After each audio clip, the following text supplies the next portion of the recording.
Muy buenos días, sean bienvenidos a un nuevo episodio del Otro Rincón Podcast. Hoy seguimos nuestro recorrido futbolero por Oceanía y esta vez aterrizamos en Papúa Nueva Guinea. Recordemos que es un país soberano que ocupa la mitad oriental de la isla de Nueva Guinea y también una numerosa cantidad de islas situadas alrededor de la misma.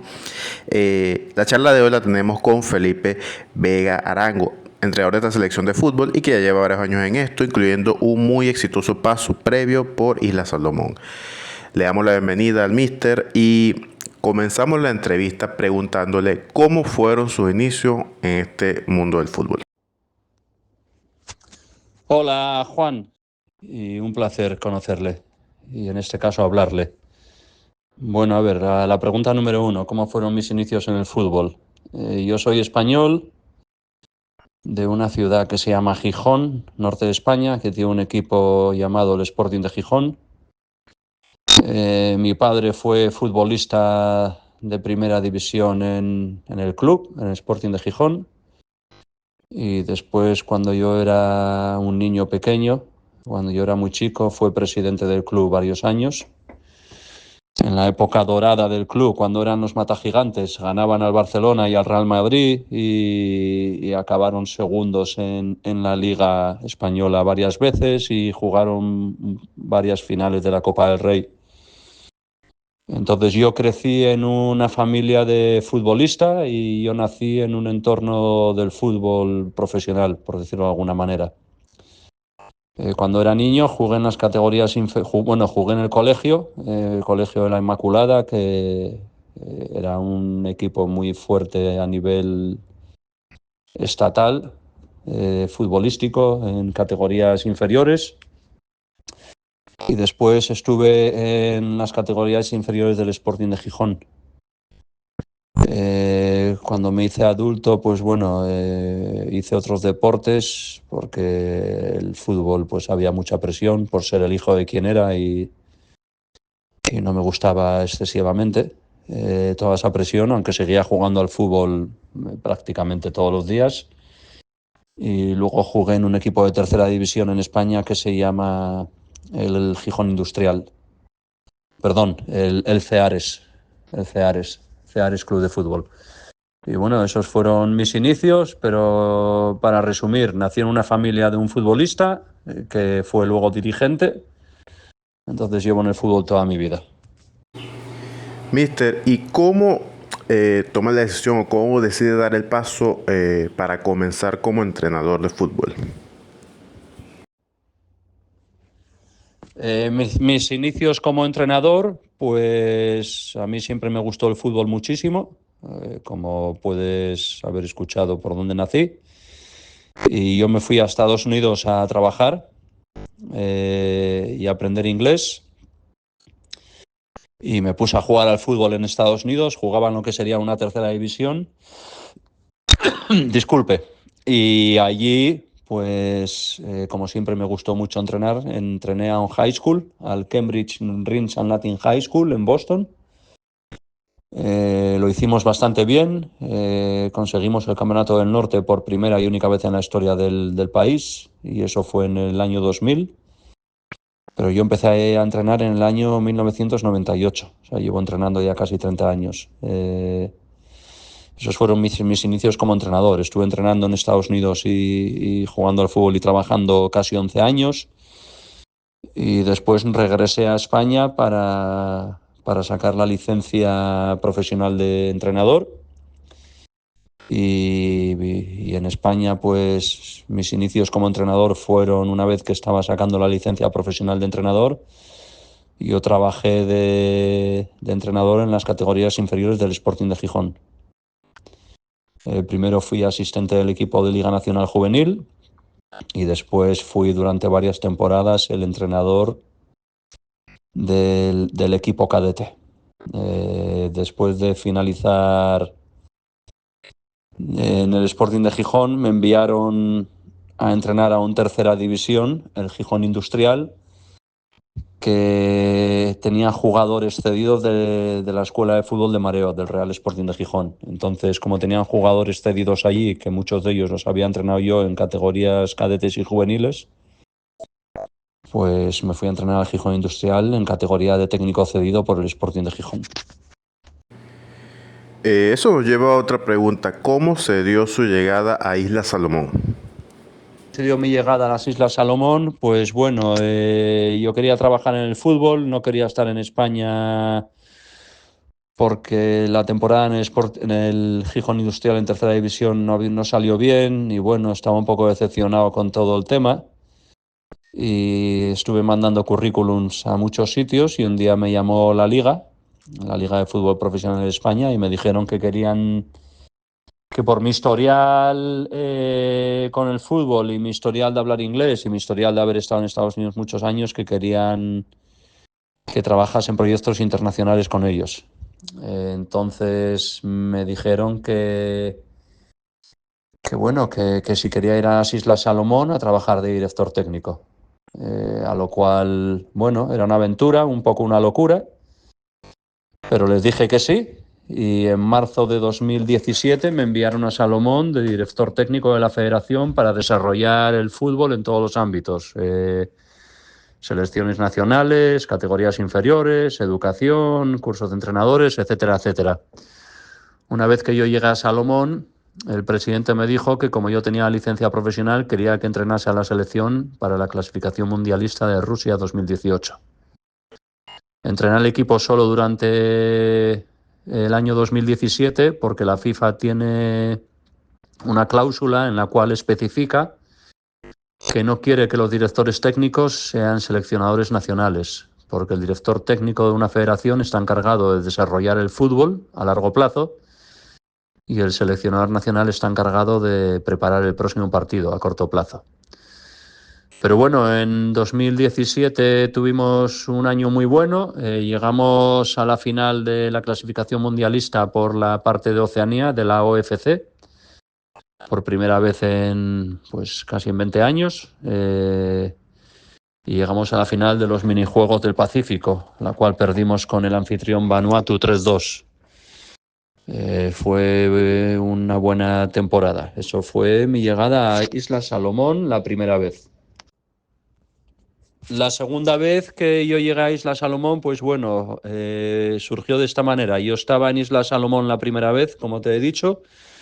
En 2019 yo decidí que no quería renovar el contrato con ellos porque la federación estaba teniendo ciertos problemas legales y la Liga de Fútbol Profesional Española, que era la que pagaba mi sueldo, no estaba contenta y para su reputación no era bueno tener a alguien trabajando en una federación con problemas legales. Y la Liga me envió a Miami a trabajar de director de la primera academia de la Liga en Estados Unidos. Era un trabajo muy bueno y lo hice por razones monetarias. Era un buen sueldo, era un trabajo bueno, pero bueno, futbolísticamente hablando, un poco decepcionante, por decirlo de alguna manera, porque era una academia comercial y los niños van allá a jugar si pagan una cuota. No tienes derecho a llamar a los mejores.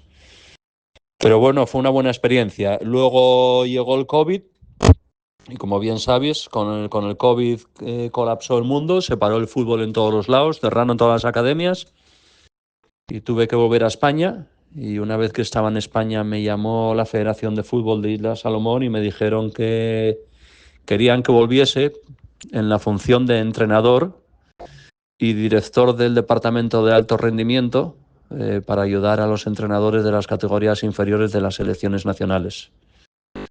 Yo les dije que sí y me fui a Salomón para preparar el equipo para la clasificación mundialista al Mundial de Qatar.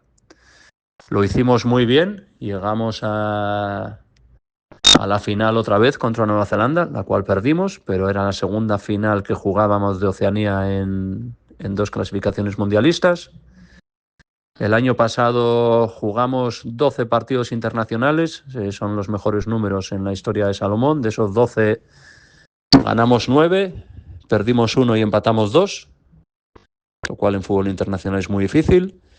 Perdimos por penaltis la final de los Juegos Olímpicos del Pacífico, jugado en Salomón.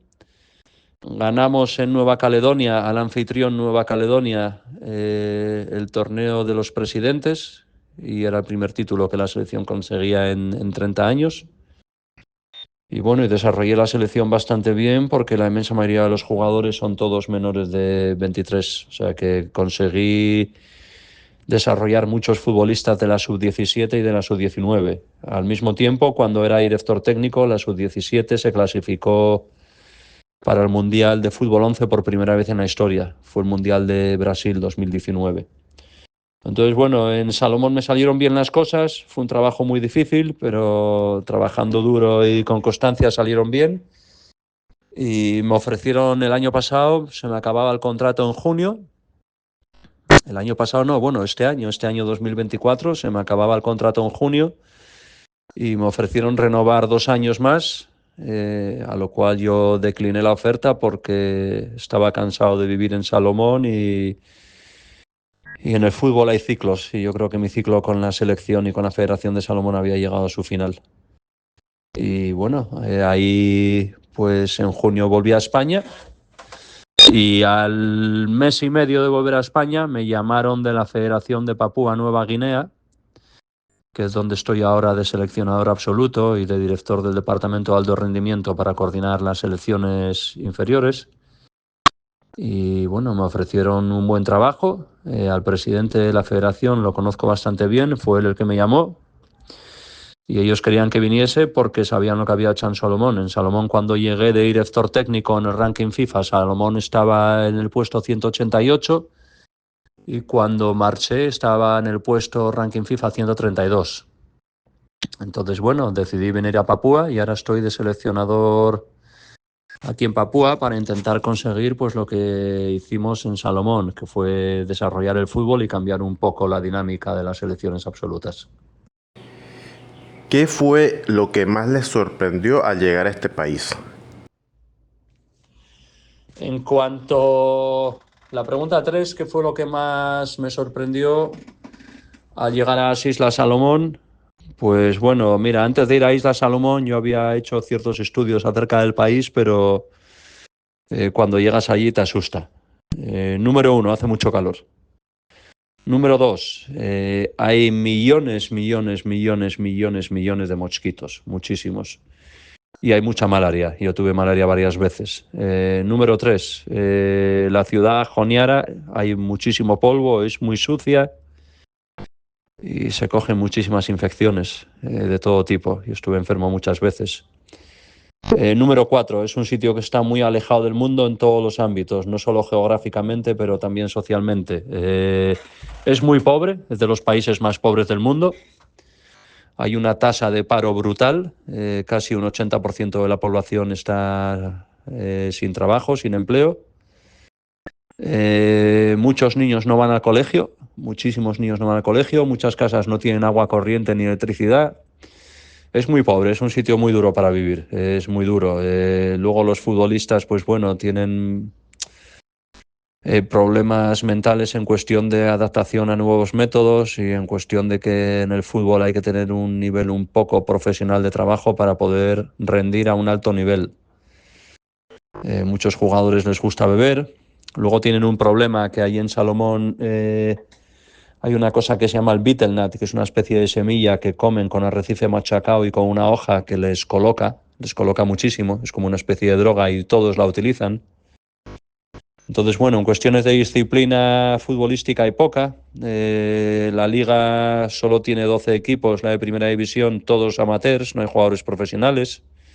Esta es otra, yo voy a jugar contra Nueva Zelanda y Nueva Zelanda tiene jugadores jugando en la Premier League inglesa, en Turquía, en Grecia, en Italia. Y mis jugadores, pues bueno, son todos o no tienen trabajo o trabajan en la construcción o son pescadores. Entonces, bueno, Salomón es un sitio difícil, pero bueno, lo que más me sorprendió que es muy pobre, muy pobre, muy pobre. Y hay muy pocos medios para todo. Y está muy alejado de lo que es el mundo real. El internet funciona fatal. De cortes de luz en las casas son normales y puedes estar días sin luz. El agua corriente del grifo pues es mejor no beberla. Hay veces que no puedes comprar leche durante meses porque el barco que la trae no llega. Es un sitio difícil para vivir. Mister, y en líneas generales, hablando específicamente de la población, de la gente de las islas, ¿Cómo podría definirla? Ahora, en líneas generales, la gente es amable, eh, son educados, pero tienen sus problemas sociales bastante grandes. Por ejemplo, es un país donde hicieron una encuesta y el 70% de los hombres dicen que está bien pegarle a la mujer, que de vez en cuando que hay que pegarle. Y bueno, hay mucha madre soltera. Es un país difícil, es un país difícil para vivir. Mi hija nació allí y esa es una de las razones por las que yo decidí marcharme. Yo no podía dejar que mi hija naciera con esos problemas. Y sobre todo, bueno, la malaria es un problema muy grande y hay veces que no hay medicinas para todos y si te enfermas, pues la gente con dinero cuando enferma, en ellos se van al extranjero y los locales, pues bueno, suerte para ellos. Esto nos lleva a preguntar, ¿qué caracteriza a los equipos de Felipe Vega Arango? ¿Qué caracteriza a los equipos de Felipe Vega Arango? Bueno, yo te podría decir lo que me gustaría que funcionase. Una cosa que tengo clara después de haber entrenado en diferentes países y a diferentes niveles, que tú no puedes tener un plan específico de modelo de juego. Eso sería una utopía. A mí me gustaría jugar como el Barcelona de Johan Cruyff y el Barcelona de Guardiola. Me gustaría jugar pues también como el Milán de Arrigo Sacchi y los holandeses, o como el Real Madrid de Cristiano Benzema y Bale, una contra brutal, o el Liverpool de Jürgen Klopp, bloque bajo y contras con jugadores rapidísimos como Mané o como Salah. Pero claro, cualquiera de esos modelos de juego que son diferentes, porque el Barcelona de Guardiola pues es una posesión clara. El de Arrigo Sacchi del Milán pues es una defensa férrea muy táctica con un fútbol más directo y de toque con los holandeses. Y el Real Madrid de Cristiano, Bale y Benzema pues era pues una especie de bloque medio bajo con unas contras rapidísimas con algunos de los mejores jugadores a la contra en la historia. Igual que el Liverpool de Jürgen Klopp, que hacía un fútbol muy parecido, presión alta muy intensa, una vez que rompe su presión hacen un bloque bajo y después salen a la contra con Mané y con Salah. Pero necesitas futbolistas, entonces yo ahora mismo lo que pretendo es que cualquier equipo que entrene, que tenga mucha disciplina defensiva, eso es número uno, si no te marcan goles no pierdes. Entonces, un equipo ordenado, todos defendemos igual, tanto los delanteros como los centrocampistas como los defensas. Un equipo solidario, que nos ayudamos unos a otros, que trabajamos para el conjunto y no para el individuo, que cada uno tiene unas órdenes y unas pautas de trabajo claras. Tiene que ser pues muy claro entre todos los jugadores que la función del defensa central no es la misma que la del delantero. Cada uno tiene que hacer su trabajo específico en el terreno de juego, pero con un gol común, que es la victoria. Entonces, bueno, ¿cómo me gustaría? Pues me gustaría mantener el balón. Si tienes el balón, el otro equipo no te puede marcar gol. Una defensa muy ordenada, muy férrea, dura, que los equipos no les guste jugar contra ti, que sepan que va a ser dificilísimo. Un equipo disciplinado, que compita a los 90 minutos, que celebre la victoria más que los goles. Y luego, pues bueno, eso sería más en cuestiones defensivas. En cuestiones ofensivas, pues como he dicho, pues bueno, tener el balón, pero no mantenerlo por mantenerlo, ¿no? Buscar siempre la portería rival, buscar siempre crear ocasiones. Yo cuando jugaba al fútbol, pues bueno, los días que me ponían de segundo delantero, yo decía, a mí me gustaría pegarle a portería pues cada 5 o 10 minutos. Entonces yo creo que cualquier delantero del mundo lo que quiere es tirar a puerta. Que pues eso, en defensa lo que más me gustaría pues sería eso, un equipo férreo, ordenado, solidario, defendiendo todos juntos, darle poco espacio al rival y conceder poco. Y en ataque, pues mantener la pelota, no perderla fácil, buenas combinaciones, jugadores rápidos de banda, buenos finalizadores, que viene la pelota al medio y nada de aguantarla. No, no. Si tenemos una ocasión de tirar a portería, hay que acabar. Tiramos a portería y así cansamos al otro portero y cansamos a los otros defensas. Y eso es pues como me gustaría jugar. Pero una vez más no puedes tener un patrón de juego claro y definido para toda tu vida, porque no vas a tener los jugadores. Yo creo que con la experiencia que tengo y el fútbol que tengo visto, tú tienes el entrenador, para eso hace un curso importante de entrenador, tiene que amoldarse a los jugadores que tienes. Hay pocos jugadores en el mundo que jueguen siempre igual, y esos entrenadores en el mundo son normalmente entrenadores que vienen de equipos muy potentes, donde tienen un presupuesto altísimo y donde, por ejemplo, Guardiola quiere decir, quiero jugar de esta manera y para jugar de esta manera tengo que gastar 500 millones y los gastan. En el fútbol hay escalas y en la escala en la que yo estoy no puedo hacer eso. Entonces yo si voy a Salomón tengo que jugar pues como jugué en las últimas 2 clasificaciones mundialistas. Bloque bajo y contraataques. Contra Tahití, a la salida de un córner defensivo, marcamos un contraataque en 11 segundos, porque tenía jugadores muy rápidos y que tocaban rápido en banda y corrían mucho. Entonces, bueno, tienes que amoldarte a lo que tienes y al final una cosa es cómo me gustaría jugar y otra cosa es cómo tenemos que jugar, y eso va en función de los futbolistas que tienes. Entonces eso sería referente al modelo de juego, cómo me gustaría jugar o cómo juego. Pero como he dicho, depende de los futbolistas que tengas, y como entrenador con un título profesional pues vas a tener que trabajar acorde con las piezas que tienes. Ahora, ¿cómo se caracterizan mis equipos? Pues bueno, en Salomón era muy claro. En defensa era un bloque medio-bajo y salíamos a la contra. Y contraataques, transiciones rápidas y finalizar jugada. Luego hubo un par de partidos que, bueno, que marcamos y nos pusimos por delante 2-0 y intentamos mantener la pelota. Intentamos mantenerla, pero siempre sin arriesgar pases tontos en el medio que vayan a crear ocasiones de peligro. Como he dicho, siempre intentando buscar la portería contraria. Es mejor tener el balón en el otro lado del terreno de juego que en el nuestro. En tu visión como español, ¿cómo influyen factores como la religión y la cultura a la hora de ser entrenador en el extranjero? ¿Cómo influyen factores como la religión y la cultura a la hora de entrenar en el extranjero? Bueno, Salomón es un país cristiano, hay mucho católico y España es un país, principalmente cuando yo crecí, cristiano o católico. Entonces tampoco influye mucho porque, bueno, tienen ciertas manías que te tienes que acostumbrar. Antes de entrenar rezan. Para abrir el entrenamiento se juntan en el terreno de juego, hacen un círculo y rezan. Después de entrenar, al acabar el entrenamiento, rezan otra vez. Cuando estamos en concentración, rezan por la mañana temprano todos juntos y rezan por la tarde después de cenar todos juntos también. Me molesta un poco el día del partido porque rezan demasiado. Llegan al vestuario, rezan. Antes de salir al terreno de juego vuelven a rezar y bueno, hay veces que está la urgencia de los oficiales de la FIFA que quieren que salgas ya del vestuario, pero estos siguen rezando.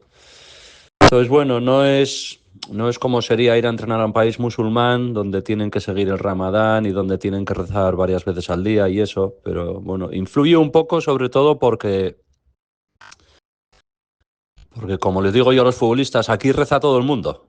En Brasil los jugadores rezan mucho también, muchos de ellos, y a la hora de saltar a un terreno de juego a jugar y a competir, yo creo que importa poco lo que reces, porque reza todo el mundo. Entonces lo que importa es lo que corras, lo que presiones, lo que te concentres, el trabajo que realices, porque si rezas pero después no trabajas, pues no vale para nada. Y luego la cultura, pues sí, es una cultura muy diferente, es una cultura muy tribal, es una cultura muy antigua. Si se les muere un familiar muy lejano, aunque sea muy lejano, no pueden ir a entrenar. Y Luego, pues bueno, tiene una cultura de que como es un país muy pobre, de que si saben que juegas en la selección y la selección te da una prima, no son primas altas, pero bueno, unos $200, pues se te meten en casa a vivir y a comer de tu comida cinco o seis familiares lejanos que no tienes mucha relación con ellas, pero no puedes decir absolutamente nada porque vienen del mismo poblado y tienes que ayudarles. Entonces hubo jugadores con esos problemas que no rendían bien porque tenían metido en casa a 6 o 7 personas que conocían poco, que eran el primo de la prima de la madre y bueno, y eso molesta. Entonces hay cierta, sobre todo culturalmente hablando, es lo poco desarrollados que están y la poca dejadez que hay por el trabajo honesto y por intentar mejorar en el día a día, no solo futbolísticamente, pero en la vida. Aquí, como dicen en Salomón, life is too good. La vida es muy bien para ellos porque hace buen clima y no tienen que trabajar y no hacen nada. Entonces, más problema culturalmente es la ética de trabajo y las obligaciones que tienen con la familia, incluso muy lejana. Eso puede llegar a ser un problema. Pero bueno, hay que acostumbrarse a ello y lidiar con ello y seguir entrenando. Mister, el reto actual es Papúa Nueva Guinea. Bueno, Papúa es la Melanesia. La Melanesia son Papúa, Salomón, Fiji, Vanuatu, Nueva Caledonia. Entonces son culturas muy parecidas, bastante tribal. Papúa es, pues bueno, como digo, es la Melanesia, pero es mucho más grande que Salomón. Salomón tiene cerca del 1 millón de habitantes en todo el país. Papúa tiene pues unos 16, 17 millones. Papúa es muy peligroso, es un sitio muy peligroso, hay que tener muchísimo cuidado. Hay muchísima indisciplina en los futbolistas, muchísima corrupción, tanto a nivel político como a nivel de instituciones. Es un sitio muy difícil. Yo creo que ahora mismo, para mí, es más difícil entrenar en Papúa que en Salomón. Por supuesto, Salomón al principio costó, pero ya lo tenía controlado. Papúa, bueno, tengo la experiencia de Salomón, pero es un reto bastante complicado. No es agradable para mí ni para mi familia, porque aquí no hay libertad, no puedes salir a la calle. Y bueno, hace mucho calor, muchísimo, muchísimo calor. Estamos al lado del Ecuador, entonces muchísimo calor y muchísima indisciplina en los jugadores, peor que en Salomón. Beben todos, fuman todos, están siempre comiendo el betelnut, entonces están siempre colocados. Entonces, bueno, es un reto muy, muy, muy, muy difícil. Por eso en el ranking FIFA la selección ahora está en el puesto 171. Llevan unos cuantos años teniendo problemas. Papúa es un sitio muy complicado. ¿Qué consejo le daría a los jóvenes que recién comienzan en la práctica de este deporte y que aspiran a ser jugadores y entrenadores profesionales? Consejo para alguien que empieza en este deporte, si hablamos en cuestión de entrenar, pues número uno, que estudie y que saque los títulos correspondientes. Si puede sacar la licencia profesional, que es la que te abre más puertas, mejor. Pero luego simplemente decir que no va a ser un camino fácil. Va a ser muy, muy, muy difícil, especialmente si no has jugado al fútbol en alto nivel. Si no has jugado al fútbol en primera o segunda división, es muy complicado. Va a ser difícil que te den oportunidades. Va a ser un sufrimiento constante. Los trabajos que se puedan conseguir van a ser trabajos de segunda, tercera, cuarta fila, con sueldos no muy altos, por decir sueldos medio bajos, y en países muy complicados o en equipos muy complicados. El negocio del fútbol hoy en día está montado para exjugadores de alto nivel. Y si nos ponemos a mirar la cantidad de técnicos que hay en la primera división y segunda división española, en Italia, en Alemania, en casi todos los países potentes, en la Major League Soccer, probablemente en Venezuela pase lo mismo, en Brasil, en Argentina, son todos exfutbolistas. Lo cual, bueno, tiene su sentido, pero al mismo tiempo no lo tiene, porque si tenemos todos acceso a la educación y tenemos todos acceso a la formación y a sacar el título profesional de entrenador, ¿por qué no vamos a tener acceso a entrenar a equipos, pues bueno, de cierto nivel? Ya no digo de entrenar a un Real Madrid o a un Barcelona, pero bueno, ¿por qué no entrenar en primera división a equipos de media tabla para abajo? Es muy complicado, hay mucha competencia, hay mucha gente, es un negocio muy complicado. Y luego también es un trabajo muy inestable porque si no ganas te echan a la calle. Así son las cosas, dependemos de que entre el balón. Entonces, bueno, el consejo sería, número uno, sacar los títulos. Número dos, trabajar durísimo y tirar, y tirar, y seguir, y seguir, y seguir, y seguir. Y luego ponerte metas, saber qué es lo que quieres. Si lo que quieres sin haber jugado al fútbol profesional en primera o segunda división y en haber sido una mega estrella, entrenar al Madrid o al Barcelona, eso no va a pasar. Los equipos grandes dan el trabajo a exfutbolistas de élite, aunque no hayan tenido ningún tipo de experiencia. Por ejemplo, el Chelsea le dio el puesto de entrenador a Frank Lampard y no tenía experiencia entrenando. Entonces, bueno, esa gente tiene una ventaja sustancial y la competición va a ser brutal. Entonces, bueno, es un trabajo complicado. Pues eso, como he dicho, uno, que saquen los títulos, que estudien. Humildad, trabajo y ponerte metas y prioridades. Si estás contento entrenando a selecciones de cuarta o de tercera fila, como Salomón y Papúa, pues bueno. Pero si lo que quieres es vivir en una ciudad bonita y entrenar a un equipo bueno, pues lo vas a tener muchísimo más complicado. Que igual tienes suerte, pero es muy complicado. Tener un buen agente, pues probablemente ayuda porque los agentes saben cómo venderte.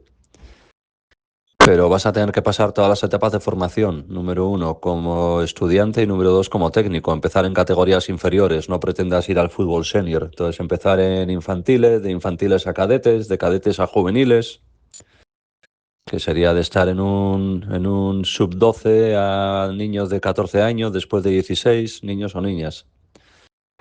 Y continuar hasta que alguien tenga una oportunidad de entrenar a un equipo senior, aunque sea en una división menor, e intentar hacerlo bien y trabajar y trabajar y trabajar. La cosa es trabajar mucho y ser humilde y seguir y ponerte pues ciertos objetivos y objetivos que sean realistas pues con nuestra situación.